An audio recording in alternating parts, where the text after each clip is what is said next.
ምዕራፍ 55 ክፍል 20 ያን ጊዜም ጌታችን ኢየሱስ ክርስቶስ ከእናቱ ከድንግል ማርያምና ከሚካኤል ከገብርኤል ከ24ቱ ካህናተ ሰማይም ማዕጠንታቸውን በእጃቸው ይዘው ከብዙዎቹም ከሰማይ መላእክት ጋር ታየው።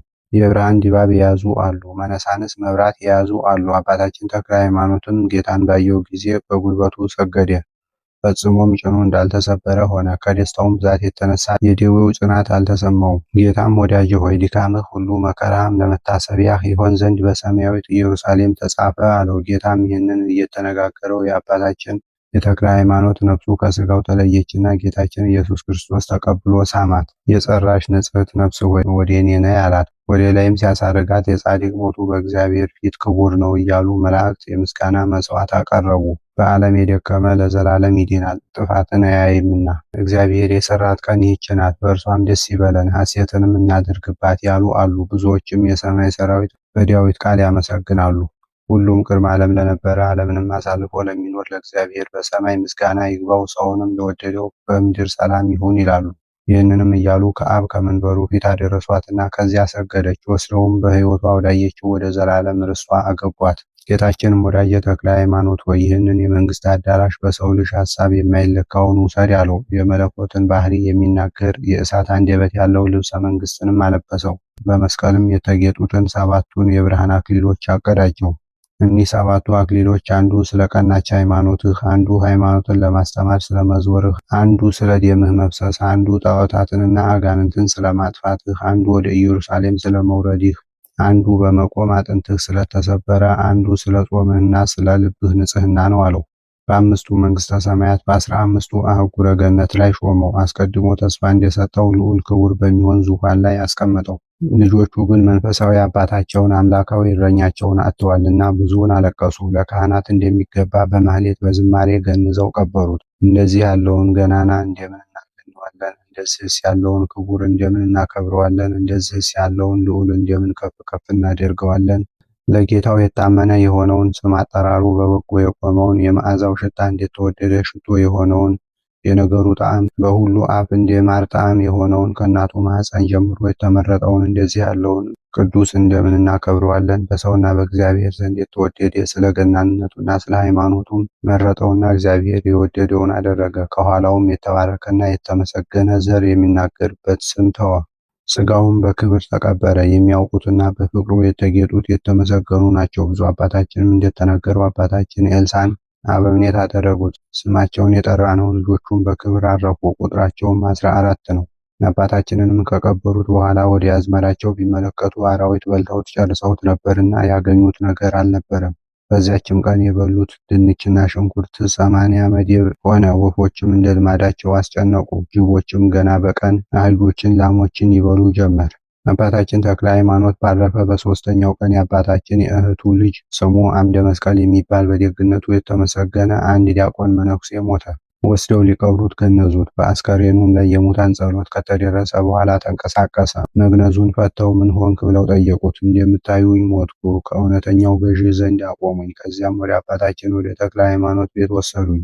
እሱም የፈራሽ በስባሽ ሰው አንደበት ሊናገረው በማይቻል ክብር አየሁት። የሀገሩንም ጽዳት የሚመስለው የለም። መብረቅም ፀሐይም ቢሆን አይመስለውም። አክሊሉም ከፀሐይ 7 እጅ ያበራል። ያየሁትንም ሁሉ ክብሩን ልናገረው አልችልም። ሄደህ ለልጆቼ ኤልሳዕ ወደ እኔ ይምጣ፣ ፊልጶስ በመንበሬ ይቀመጥ፣ በዘመኑ የስሜ ዝና በዓለም ሁሉ ይነገራልና አለኝ። ዳግመኛም እነሆ እግዚአብሔር የምታበራ አገር የተዘጋጀችውንም የመንግስት አዳራሽ ቀድሞ እንደነገርኋችሁ ሰጠኝ። መታሰቢያን አድርጉ፣ ከዚህም እንዲመጡ እናንተም ደግሞ ለሚመጣው ትውልድ ንገሩ በላቸው አለኝ። ዳግመኛም ይህ የምታየው አዳራሽ በመቃብሬ ላይ ነው። ጌታዬም እስኪመጣ እንዲሁ ይኖራል። ይህንንም ለሚመጣው ትውልድ ንገሩ አለኝ። የጽድቅ ባለቤትም እንዲሁ አዘዘኝ። እኔም ይህንኑ ልነግራችሁ መጣሁ አላቸው። ያም ዲያቆን የመልእክቱን ነገር ፈጽሞ አረፈና ቀበሩት። ይህም ከ3 ወር በፊት ተፈጸመ። አባታችን ኤልሳዕ አረፈ። ደቀ መዛሙርቱም እንደታዘዙት አደረጉ። አባታችን ፊልጶስንም በአባታችን ተክለ ሃይማኖት ወንበር አስቀመጡት። ይህንንም ክብር በሚገባ አገኘው። የብፁዕ አባታችን የተክለ ሃይማኖት የትሩፋቱ ክብር ከሱም ስግው ቃል ያስተማራቸው እውነተኛ ሕገ ወንጌልን የሚያቀኑ ክርስቶስ ያስነሳቸው 12ቱ መምህራን ከሱ ተገኝተዋልና አዲስ ወንጌልን በማስተማር የመንግስተ ሰማያት እጮኞች የሚሆኑ 600 የሰቡ በጎች በማሰማራታቸው የሚበዙ ደጋጎች መንጎች፣ በበጎ መሰማሪያቸው የሚሰማሩ መንጎች ያሏቸው የሸዋን ምድር በሃይማኖት የተከለለች ያደረጓት 12 እረኞች ከሱ ተገኝተዋልና። ይህ ግን አባታችን ፊልጶስ በንጉሱና በከበረው ጳጳስ ትእዛዝ እንደ ሐዋርያት አለቃ እንደ ጴጥሮስ አለቃ ሆናቸው። ስለዚህም በየተራቸው የአባታቸውን መቃብር እንዲያጥኑ ከየሀገራቸው ተሰብስበው በፍቅር መታሰቢያውን እንዲያደርጉ ሥርዓት ተሰራ። መምህር በዳሞትና በሸዋ ከተክለ ሃይማኖት ወገን ያልሆነ ሌላ መምህር አይሾምም። ይኸውም በአባታችን በፊልጶስ የመምህራን አለቃ በሚሆን በዘመኑ በግዝት ተሰራ። እሱ ግን በምግባር በሃይማኖት ሹመቱን ካዘጋጀ በኋላ ስለ ክርስቶስ በመከራና በመገረፍ በመታሰርና በመሰደድ ከተሰደደበት እስከ ማረፍ ደርሶ ሰማዕት ሆነ። የሊህ የሦስቱ አባቶች የአባታችን የተክለ ሃይማኖት ጸሎትንም የሚወድ የአባ ኤልሳዕ ትዕግስትንም የለበሰው ድንግል ሰማዕትም የሆነው የአባ ፊልጶስ ጸሎታቸውና በረከታቸው የድካማቸውም ዋጋ የረዳትነታቸውም ልመና ከኛ ጋር ትኑር በየሰዓቱም በየጊዜውም ሁሉ ከኛ ሳትርቅ ከኃጢአት ሞት በእውነት ለዘላለሙ ታድነን። የአባታችንም የተክለ ሃይማኖት የዘመኖቹ ቁጥር 99 ዓመት ከ10 ወር ከ10 ቀን ነበር። እንደዚሁም በአባቱ ቤት 22 ዓመት፣ በከተታ 3 ዓመት፣ በዊፋት 9 ወር፣ በዳሞት 12 ዓመት፣ በአማራ 10 ዓመት፣ በሐይቅ 10 ዓመት፣ በዳሞት 12 ዓመት፣ የትግራይን ገዳማት በመዞርና ኢየሩሳሌም በመሄድ 1 ዓመት፣ 1 ወር ዳዳ በሚባል ሀገር 29 ዓመት ከ10 ቀን በአሰቦ ገዳም ኖረ። እንደዚህም ሕይወቱን በበጎ እርጅና በለመለመ ሽምግልና በገድልም እስከሚያልፍበት ዘመን እግዚአብሔርን ሲያገለግለው ኖረ። ሌሊትና ቀን በመቆም አጥንቱ የተሰበረ በክረምትና በበጋ ቁር መልኩ የጠቆረ በጌታ ስም ደም ተቀብቶ ሰማዕት የሆነ ዕንቁ ባህሪ የድሃ ድል የዓለም ፀሐይ የተመረጠ ብርሃን የተወደደ የጠራ የተፈተነ የሽማግሌው አባታችሁ ሕይወት ይህ ነው። የጸሎቱ ኃይል ከክፉ ይጠብቀን ከኃጢአትም ያንጻን። በጎ ሥራ ለሌለ ለእኔ ለልጅህ ለወልደ መንፈስ ቅዱስ ይህ ቃል ኪዳንህ ከክርስቶስ መንጋ አይለየኝ ለዘላለሙ በእውነት። ለባሪያው ለተክለ ሃይማኖት የሰጠውን ቃል ኪዳን እግዚአብሔር እንደፈጸመለት ለማስረዳት ለተቀበረበት ቦታ ምስክር እንግዲህ ወዲህ እናቆምለት ዘንድ የእስክንድርያው ሊቀ ጳጳሳት አባ ማቴዎስ ኤጲስቆጶሳትና እልቆሞሳት ልጆች ሆይ የተክለ ሃይማኖት አጽም ያለበት ስፍራ ካህናት ቁርባንን በማሳረግ እንዳይቀድሟችሁ እወቁ። በዚያ ስፍራ በማዕጠንትና በቁርባን ጊዜ መንፈስ ቅዱስ ሲወርድ ዘወትር አያለሁና፣ ስለዚህ ቁርባናችሁ ከቁርባናቸው፣ ዕጣናችሁ ከዕጣናቸው፣ ጸሎታችሁ ከጸሎታቸው ጋር ይተባበር፣ ከእነሱም ጋር በአንድነት እንዲያርግ ከእነሱ አይለይ አለ። ከአባታችን ልጆች ደግሞ 2 መነኮሳት ወደ ኢየሩሳሌም ወረዱ። ከእስክንድርያው ሊቀ ጳጳስ ደርሰው ከሱ ከተባረኩ በኋላ የወዴት ናችሁ አላቸው። ከኢትዮጵያ ነን አሉት። የእግዚአብሔርን ሰው የተክለ ሃይማኖትን መቃብር ታውቃላችሁ አላቸው። አዎን እናውቃለን፣ የመጣነውም ከዚያው ነው አሉት። ሊቀ ጳጳሱም ሰምቶ ተነስቶ ሰገደላቸው። እግራቸውንም ሳመና በምን ነገር ወደዚህ መጣችሁ አላቸው። የነፍሳችንን ድህነት ልንሻ አሉት። እሱም ወይ ሰው የነፍሱን ድህነት ሳያውቅ ለካ ይጎዳል በማለት ጮኸ። መድኃኒታችሁን ተዋችሁት፣ ሕይወታችሁንም ጠላችሁት። ጌታ ለተክለ ሃይማኖት በአጽምህ ቦታ የተቀበረውን ዘወትርም ከእሷ ዘንድ የሚኖር በሁለተኛይቱ ቀን በግልጽ ካንተ ጋር ይለፍ ያለውን አልሰማችሁትምን? አላቸው። ከሊቀ ጳጳሱ ማነጋገር የተነሳ መነኮሳቱ አደነቁ። ለእኔ ምን ታደንቃላችሁ? ይልቁንስ ተመልሳችሁ ወደ ሀገራችሁ ሂዱ አላቸው። እኛ ካንተ ጋር እንኖራለን እንጂ አንመለስም አሉት። ምን ስራ ታውቃላችሁ? አላቸው። የወይን ቦታ ስራ፣ ተክል መኮትኮት እናውቃለን አሉት። የወይኑንም ቦታ ስራ እንዲያዩ ላካቸው። ከዚያም በደረሱ ጊዜ በእጃቸው ሳይነኩት ገና በዓይናቸው ቢያዩት በቦታው ያለው ወይን ደረቀ። ለሊቀ ጳጳሱም ይህንን ነገሩት። ሊቀ ጳጳሱም ሰምቶ እጅግ ደነገጠ። እኒያንም መነኮሳት ጠርቶ ባያችሁት ጊዜ የቦታዬ ወይን እንደደረቀ ስለ እናንተ ነግረውኛልና ፍጥረታችሁ ምንድን ነው አላቸው። ችግረኞቹ ሰዎች እኛስ ከተክለ ሃይማኖት ልጆች ወገን ነን አሉት። ሊቀ ጳጳሱም ከተክለ ሃይማኖት ልጆች ወገን ብትሆኑ ደረቁስ እንኳ እርጥብ በሆነ ነበር። ለምለሙ የቦታዬ ወይን ባያችሁት ጊዜ የደረቀ አይደለምን? ሐሰተኞች ናቸው እንጂ ከተክለ ሃይማኖት ልጆች ወገን አይደላችሁም አላቸው። አባታችን ሆይ ሐሰት እንዳልነገርንህ ነፍሳችን በእጁ ያለች እግዚአብሔር ምስክራችን ነው አሉት። እንኪያ የቦታዬ ወይን ለምን ደረቀ አላቸው። እንጃ የሆነውንስ ነገር አናውቅም አሉት።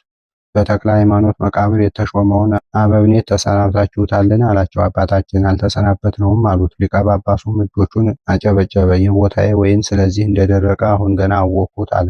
ሊቀ ጳጳሱም ለእኒህ መነኮሳት በመላእክቶቹና በእግዚአብሔር ዘንድ ተክለ ሃይማኖት ክቡር ነው፣ ዘወትርም መንፈስ ቅዱስ በመቃብሩ ላይ ይረባል። በተክለ ሃይማኖት ወንበር የተቀመጠ ተክለ ሃይማኖት ነው። አሁንም ወደዛ ሂዱ፣ ያለ መቃብሩ የመዳን ተስፋ የላችሁም፣ የወይኔንም ቦታ አታጥፉ አላቸውና ከሱ ተባርከው ወደ ሀገራቸው ተመለሱ።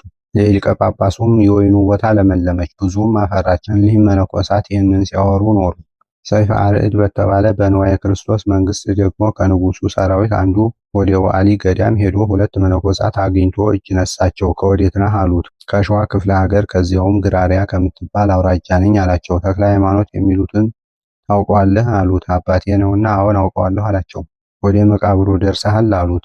አዎን ደርሻለሁ አላቸው። እኒያም መነኮሳት ተነስተው ሰገዱለት። የእግሮቹን ትቢያ ይልሱ እጆቹንም ይስሙ ጀመሩ። ጭፍራውም ጌቶቼ ይህንን ስለምን ታደርጋላችሁ አላቸው። እኛ እናውቃለን አሉት። ዳግመኛም በተክለ ሃይማኖት የመቃብር ቦታ ቁርባን ተቀበልክ አሉት። አልተቀበልኩም አላቸው። ከቅዱሱ መቃብር ዘንድ ቁርባን ያልተቀበልክ እንደ እንቡዘ ልብ ለምን ሆንክ? የተክለ ሃይማኖት አጽም ካረፈበት ቦታ ቁርባን የተቀበለ ሁሉ ሲኦልን አያይም ሲል ከጌታ አንደበት ሰማን ብለን በእውነት እንነግርሃለን። በውስጧም የሚቀበሩ ለዘላለሙ አይጎዱም። እኛ መንፈስ ቅዱስ በየሰዓቱ ይልቁንም በቁርባን ጊዜ እየወረደ በውስጧ መስዋዕት ለሚያቀርቡት መዓዛ ያለውን ሽቶ ሲቀባቸው ዘወትር እናያለን። እንደ ብርሃን ደመና በላይዋ የረበበ ነው እንጂ ሌትና ቀን ከሷ መንፈስ ቅዱስ አይርቅም። እንዲሁም ዘወትር ይኖራል። በእሷ የተቀመጠ በደጇም የቆመ በውስጧም የተቀበረ በረድኤቷም የተጠጋ የተመሰገነ ነው። ያለ ተክለ ሃይማኖት ጸሎት ረድኤት ለሸዋ ሰዎች የመዳን ተስፋ የላቸውም አሉት። ሌላም የተሰወረ ምስጢር ነገሩት። ሌላውን ግን ልንጽፈው አንችልም። ይህንንም ብለውት ከሱ ተሰወሩ። ስለ ተክለ ሃይማኖት መካነ መቃብር ገናንነትና ክብር ብዙ ምስክሮችን እናቆም ዘንድ በቻልን ነበር። ነገር ግን በሁለት በሶስት ምስክር ነገር ሁሉ ይቆማልና ለሰሚዎች ነገር እንዳይበዛ በማለት ተው ነው። መምህር የሚሆን የአባታችን የተክለ ሃይማኖት ምልጃ ፈጽሞ ከጠላት ኃይል ያድነን፣ ከክፉ ነገርም ከቀትር ጋኔን ከድንገት ደዌ በየሰዓቱ በየጊዜውም ሁሉ በእውነት ለዘላለም ይጠብቀን። በአባታችን በተክለ ሃይማኖት ወንበር በተቀመጠ የጽድቁን ግምሻ በተጻፈው በፍቅሩም ፍላጻ በተነደፈ በአባታችን በጴጥሮስ ትእዛዝ ከዓመተ ኩነኔ በ6542 ዓመት ከድንግል ማርያም መወለድ በ1027 ዓመት ይህን መጽሐፍ ሰበከልን።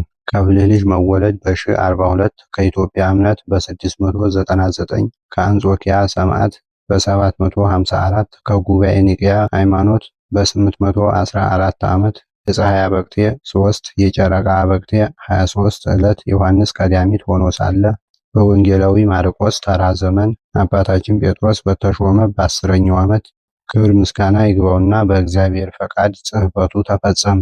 ስሙ ለብቻው ከፍ ብሏልና ሃይማኖቱ የቀና በኃጢአቱ የረከሰ ከተክለ ሃይማኖት ልጆች አንዱ መተርጉም እንዲህ አለ። ይህንን ያነበባችሁ ለኃጢአቱ ስርየት ለምኑለት ለዘላለሙ በእውነት።